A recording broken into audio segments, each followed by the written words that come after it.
After I wrote Courage Goes to Work, I had gotten an email from a client in Kentucky, and they worked for the state government there. And they wanted to know if they could take my book and turn it into a lunch and learn session.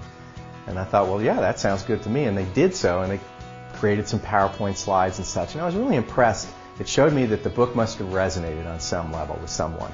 And I thought, maybe it's time I take the book and the concepts that I already use in my workplace, in my own business, and bring it to other people so that they could use this to train people in their own work environments to be more courageous. I mean, my company and my own mission are to help people and organizations be more courageous. And if that's what my mission is, it can't be just hoarded to me. I need to be able to provide this as ways that people can bring it to their own companies and workplace.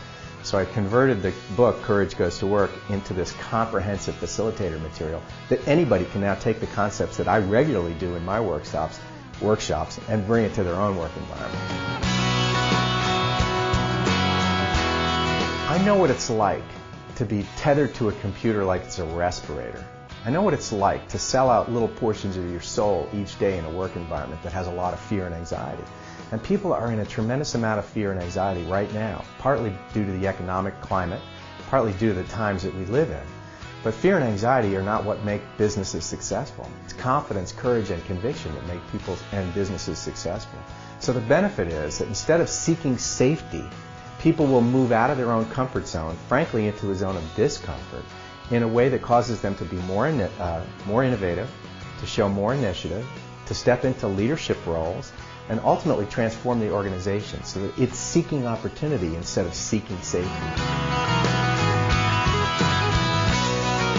I think that what makes me an expert in courage is because I've been such a big fraidy cat most of my life. There have been a lot of times when I've allowed fear to direct and drive my behaviors, and almost any time that I've done that, I've regretted it.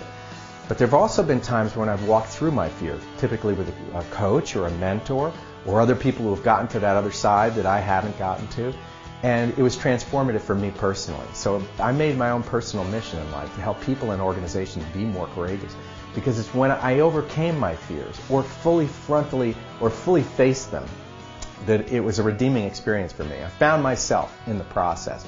I am no more courageous than any one of the people who ever go through any of my workshops. I'm not. But I've had the experience of dealing with my own courage and activating it enough that I know that it's a redeeming thing, and that it can only make people stronger. To me, it's essentially the most important thing that we can teach people. There's no training programs that really deal with courage until now.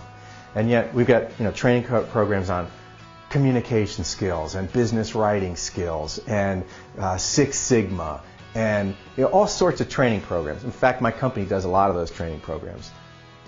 But if you get the courage right first, you're going to be a more persuasive communicator. You're going to handle conflict with more assertiveness. Courage has a lot of peripheral benefits. You know what's funny is a lot of times in my workshops, I'll ask people to reflect on the moments that they've had courage throughout their career. And typically those moments were really frightening moments, but they walked through it instead of around it. And as petrifying as the experience was, they look back at it with some sense of pride that I did that. I met that challenge. I stepped into that moment. And in the process, they became a more confident person on the back end. So I think that the value of a program like this is it can nudge people to where they know they should go. A central question becomes, where am I playing it too safe?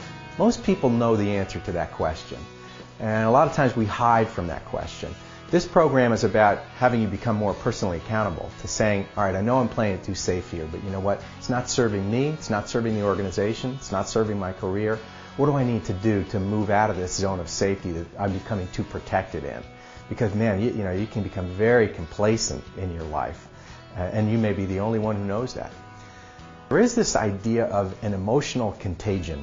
If I'm in a leadership role and I'm petrified, and I give off that, and I transmit that fear and anxiety, I may transmit it at level 5, but the people that are looking to me for leadership receive it at level 8, and then they start transmitting it to other people. So it's really important that a leader transmits courage and confidence, not a false confidence. So the first person that needs to work on in a courageous leadership program is the leader themselves. What do I need to do to be more confident, truly confident, so that I can then portray that as an emotional contagion to other people so that they start picking up the idea of courage and, hey, maybe this is the path to success for me too.